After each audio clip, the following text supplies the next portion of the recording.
Now, this goes about 6 years back. I come up with this concept called atomic God. Now, this is all speculation, but I think this would be important evidence if I was clocked off and killed. And here's what it simply is. As I come up with this concept called atomic God, it's a tech interpretation to apocalyptic literature.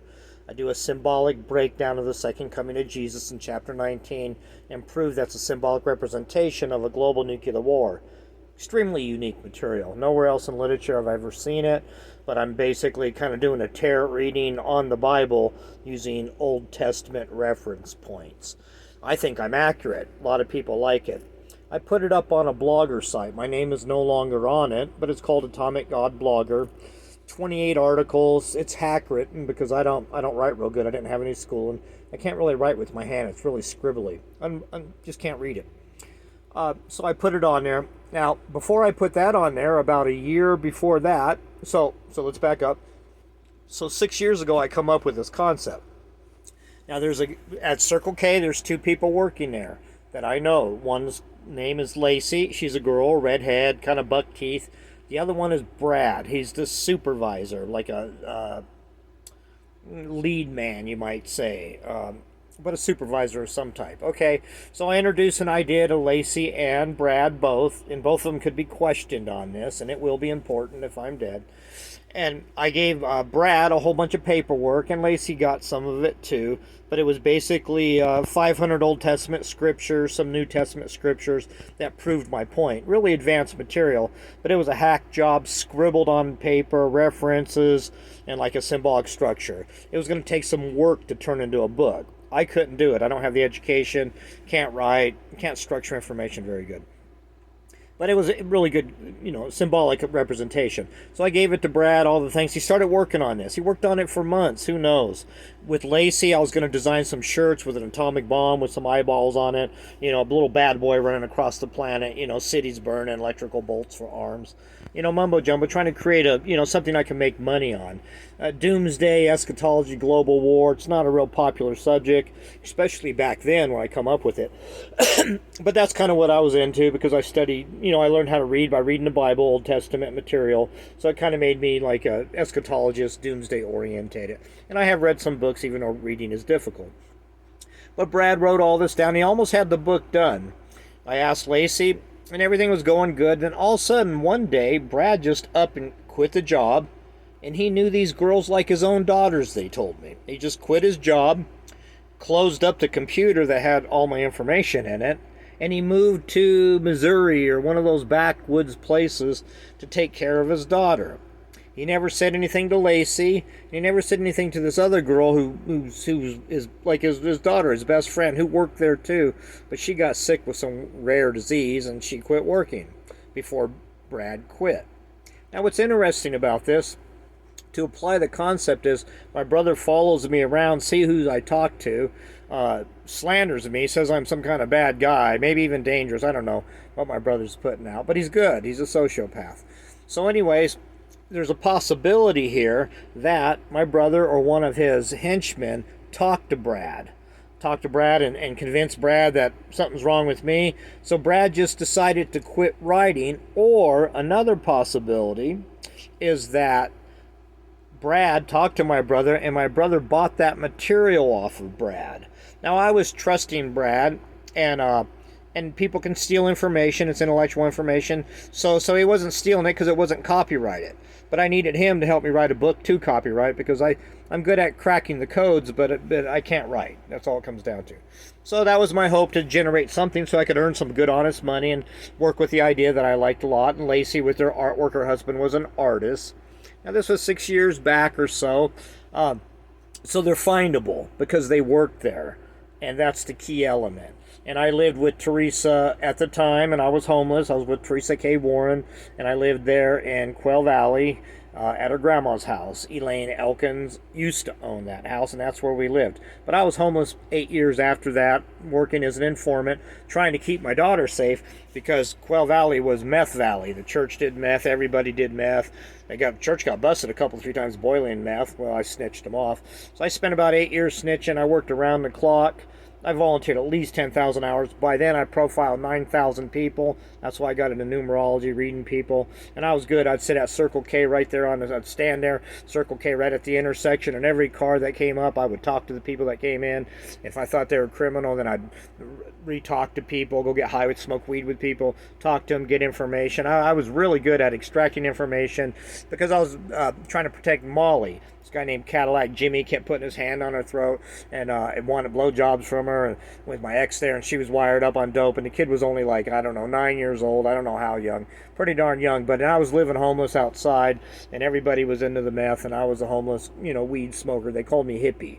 Called me hippie because I lived barefooted outside in the wilderness, smoked weed, and I cared about what was good. I try to encourage people. I believe in good things. I believe in God. And I also say you inherit who you are when you're resurrected.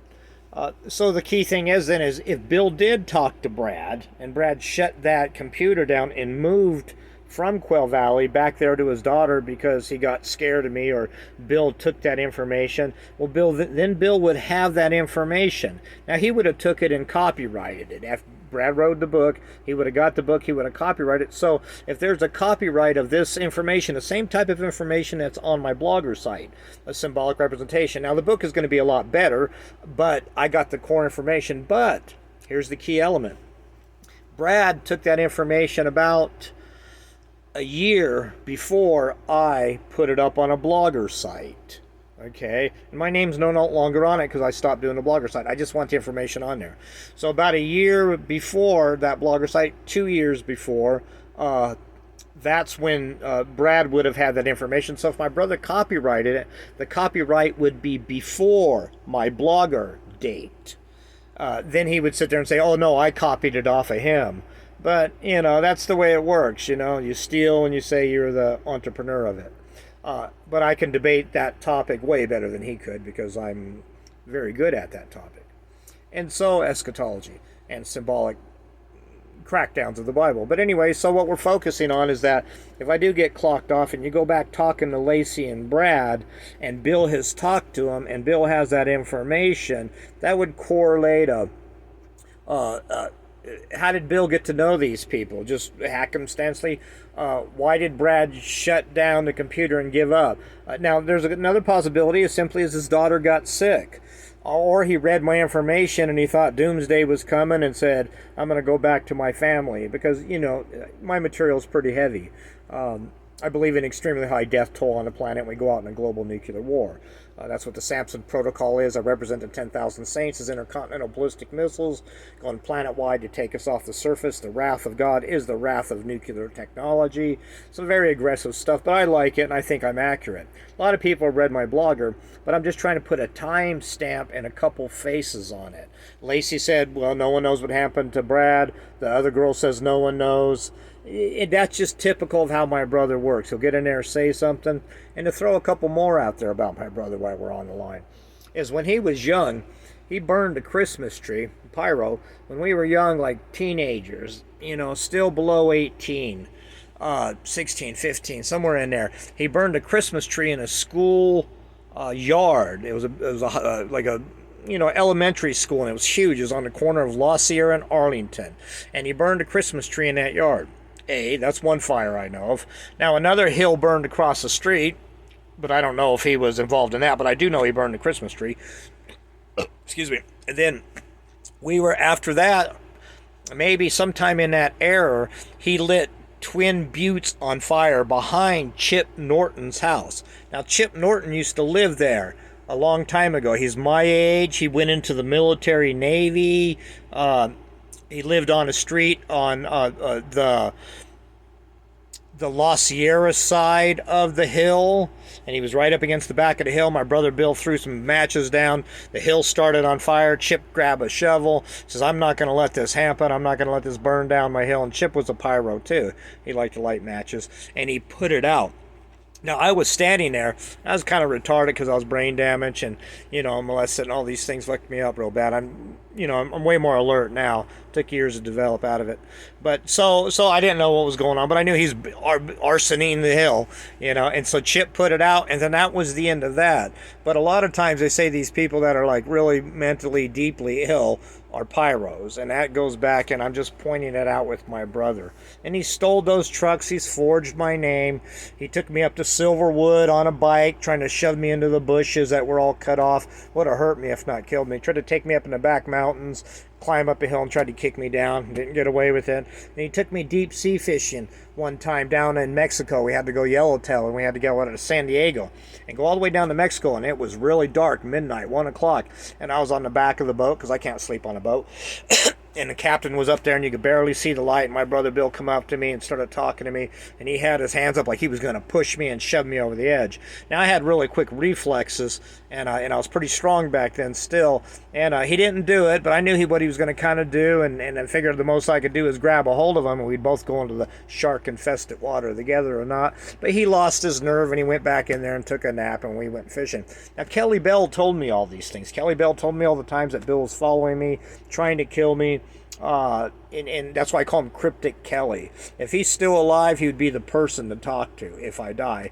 But by the time I die, he probably won't even be alive. I mean, he's at 70 now. So the only other person that is really heavy on information you can extract from is Teresa K. Warren, my ex-girlfriend. I'm certain she was talking to Bill. I'm certain she got Bill to say, hey, he's right over here. She knows Bill was out to kill me. I even did a police report in Bishop about 30 years ago about my brother tracking me and trying to kill me. It's a really old police report, and she was there when I filed it out.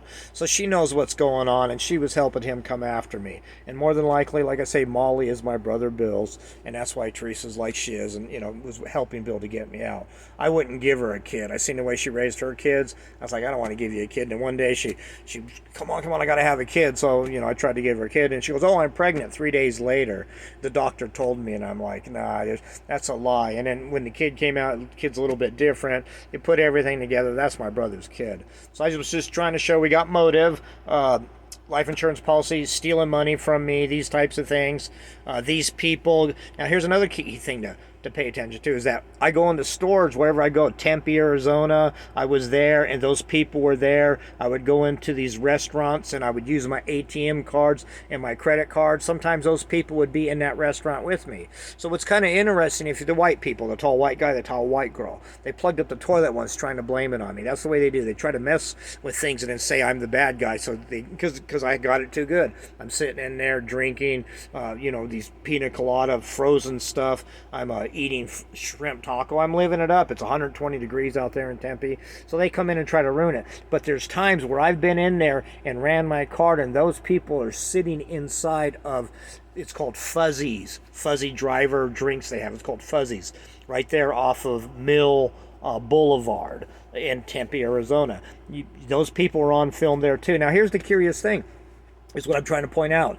If I was in Bank of America in Cathedral City and they were on film with me there, and then they're in Tempe, Arizona with me, they're on film again with me, why are these people popping up where I'm popping up when I move around a lot? Is it coincidence?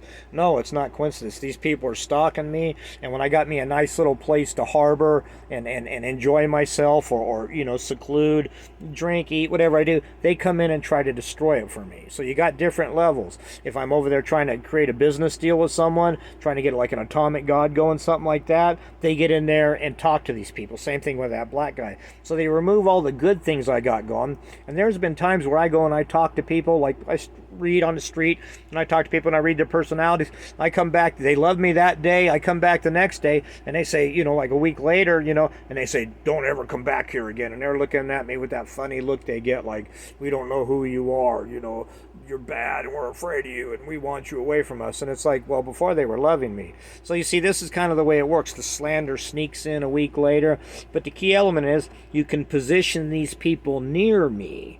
That's the key element in different places. Like I say, Tempe, these different Blythe, inside the place right in Edinburgh. There's a laundromat there, and there's a Mexican guy that works there. Read his personality, and they were in that laundromat when I was there. A big giant white guy he carries keys on his waist, and there's a brass little hook, one of those brass thick hooks on his waist, and he's kind of portly and heavy. I seen him there, and then I also seen him in Yucca when I went into a computer store. Whoever these people are, they act like cops. but cops don't bring hitmen after you, even if they were NSA cops or they were who knows what. You know what I mean? To me, it just doesn't. The pieces don't. You don't have a string of heroin addicts, murder attempts, people slandering you.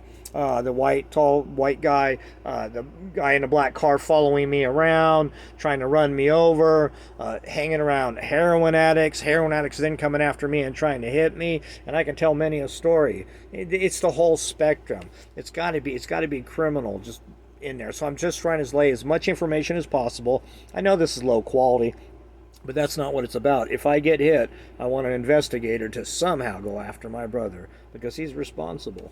And he's good. You know, he's been getting away with stuff all of his life, so that's just the way it goes. But that's the way criminals are. And I do, like I said in the other video, is anybody who watches this just randomly, if someone's after you or messing with you, start filming, documenting everything. Every license plate. Take pictures of everything. Just lay it down in a format. If they get you, hey, the evidence is laying there all around because you took the time to do it. And if they find out you're doing evidence, maybe they'll back off. So best wishes if you're being stalked, and best wishes to an investigator if something happens to me, because basically this has been all my life, so many attempts, and I will cover the attempts where they happen and when the best I can, but this is the best I can do. Thank you very much.